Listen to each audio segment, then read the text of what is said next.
Welcome to Business as a Magical Practice, where your business is the vehicle for your self-integration and soul evolution.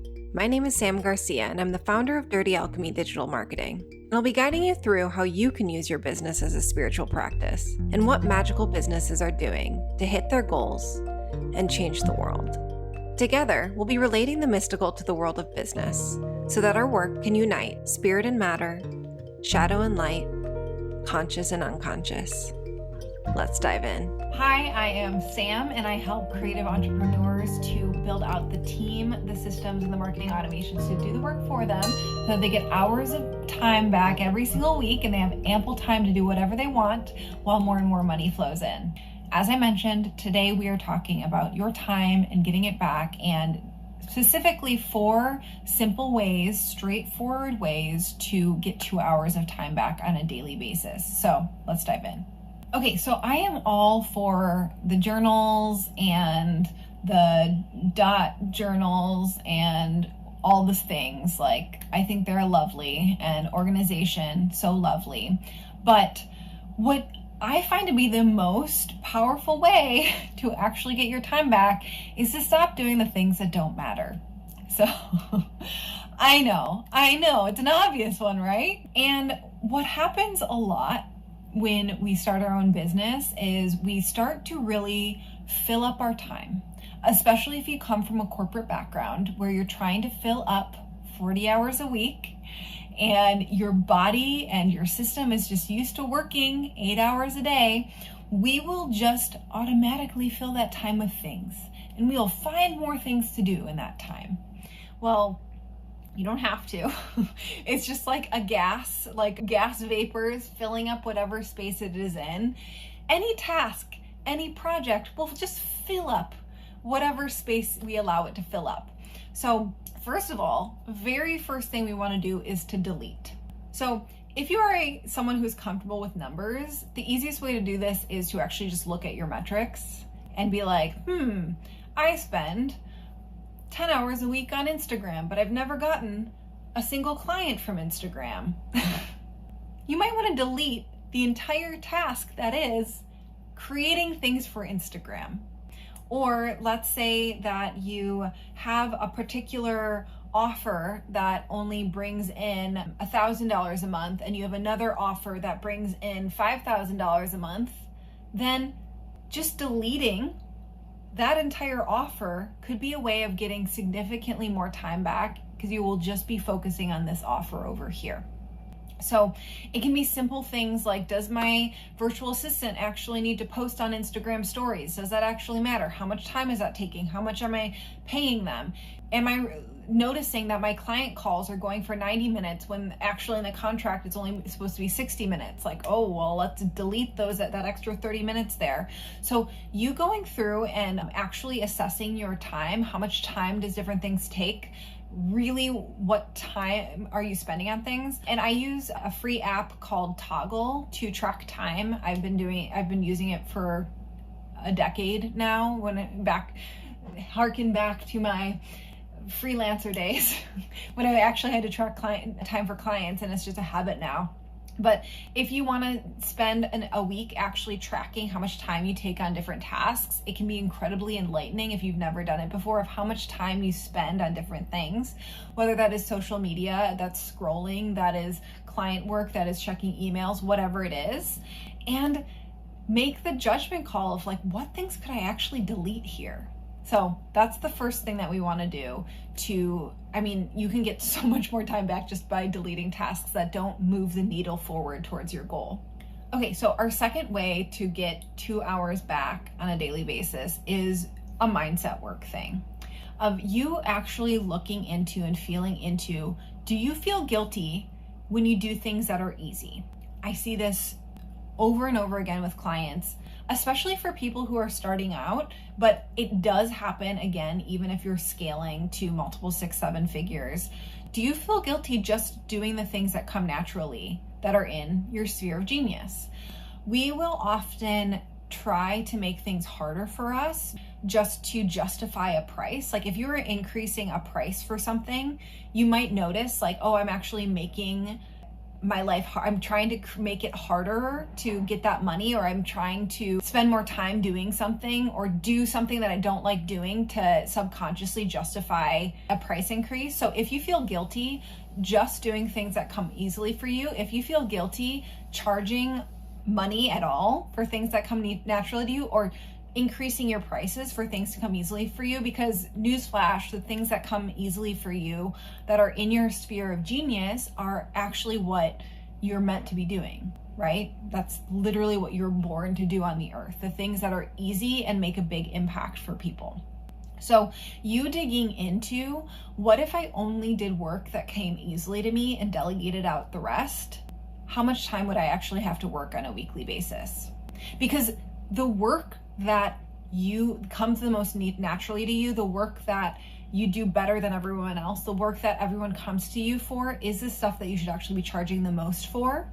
Okay, that's a big one, right? So digging into, do you feel guilty just doing work that comes easily for you? Are you making your work harder just to justify a price point, and how can you release that?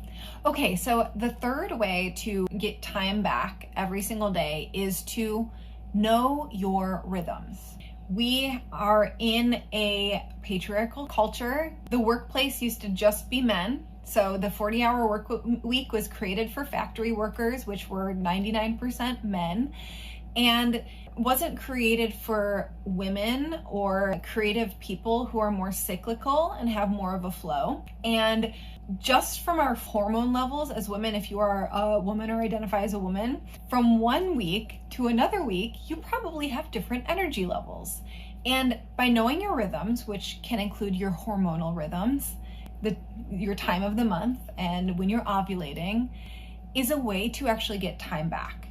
And just noting, like, okay, during this week, I am at this stage of my cycle, and I have a lot of energy, or I'm attracted to doing this kind of work. A lot of people, when they're ovulating, they like doing more social activities, they like presenting, they like doing the interviews, where when you're on day one of your period, like, you want to be most likely hiding in bed. I mean, that could be different for you, but that's most often the case. So knowing your hormonal rhythm is actually a hack to get your time back. On a weekly basis, if you can change the type of work you're doing, or even the number of hours you're working, you will actually be more efficient with your time and more effective with your time than expecting every week to be the same. And the same with just noticing, like, do you have the most creative vision at nighttime, or is it at 6 a.m.? Are you always tired at 3 p.m.? And actually knowing your own cycle and your own rhythm and working then. You are a business owner, you get to do things 100% your way. So structuring your weeks, structuring your days to work for you and your unique cycle, your unique creative flow will actually allow you to get time back versus expecting every day to be the same. Okay, so the fourth way to get time back on a daily basis is kind of reminiscent of what I said before, where often time is like a gas in a room, where it expands to the amount of area we give it. The amount of time a project takes expands the amount of time that we actually give it. So if you give yourself 8 hours to write a sales page, you're mostly going to take 8 hours to write a sales page, versus actually I'm going to take 30 minutes to write my first draft of a sales page, and I'm going to actually commit to that. You will actually do that. Or 1 hour, maybe 30 minutes is too ridiculous sounding to you. But if you can realize that often our tasks are these fluid things and our projects are these fluid things that expand or contract to how much time we give them, it's actually an empowering thing to realize, because you can actually challenge yourself to get more done in less time.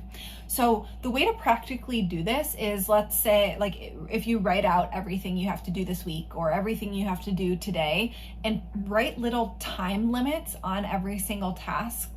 You might check emails and respond to emails in 10 minutes, and write a sales email in 22 minutes, and write on Instagram or create all of my Instagram Canva graphics for the month in 24 minutes, and actually writing out the exact time everything should take. And it actually, I'm saying random numbers for a point because it actually affects our brain. If we do more random numbers than things like 30 minutes, we do like 42.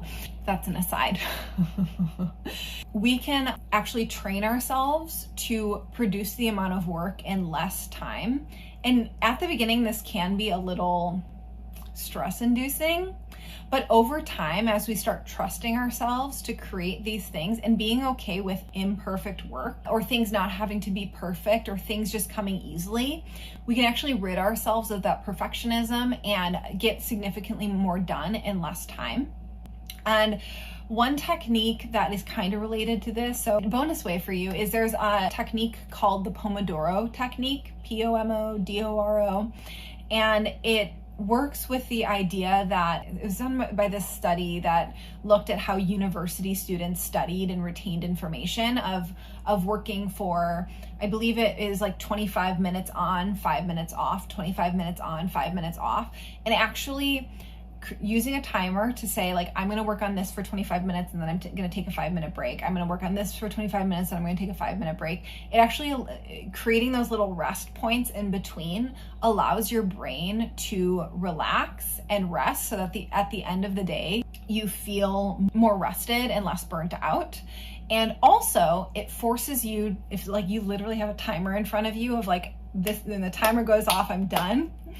It makes you hyper focus, because so much time is wasted when we multitask. There's a gazillion studies now showing that multitasking is like the worst thing you can possibly do. And I'm being dramatic, I know.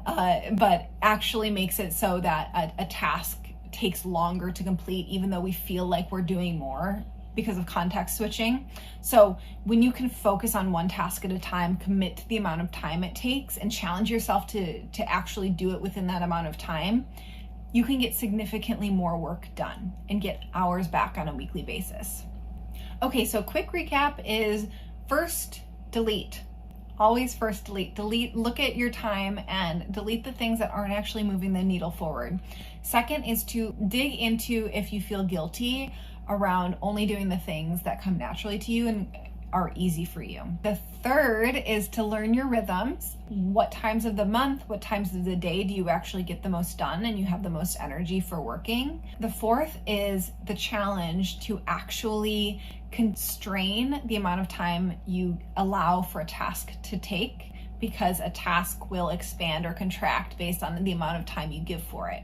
That's all for today. These sound very simple, but if you actually do the work, they will give you hours back on a weekly basis.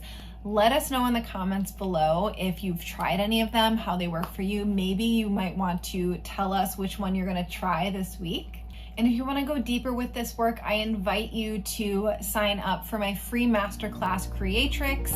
It is a pre-recorded masterclass, so you can watch it immediately. All you need to go do is go to thedirtyalchemy.com/Creatrix. We'll link it down below.